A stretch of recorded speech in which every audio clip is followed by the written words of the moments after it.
मगाशी कोणीतरी असं म्हणालं की आज माझं मन सांगतंय त्यावेळी असं व्हायला नको होतं. ऐकलं का स्टेटमेंट? आणि त्यावरून खरोखर असं सुचलं, कोणीतरी म्हणालं आज माझं मन सांगतंय त्यावेळी असं व्हायला नको होतं. पक्ष चोरताना, चिन्ह पळवताना हे मन कुठं गेलं होतं? पक्ष चोरताना, चिन्ह पळवताना हे मन कुठं गेलं होतं? साहेबाच्या काळजावर वार करताना तेच मन निर्ढावलं होतं. आठवतंय 2 जुलै?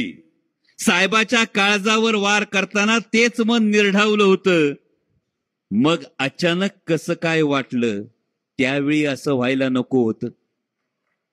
की पराभव दिसला, जनतेने झिडकारलं. तुम्ही बघितलंय, जेमतेम 5 जागा वाटायला आल्या, 4 पैकी 1च जागा निवडून आली, रिझल्ट फक्त 25%.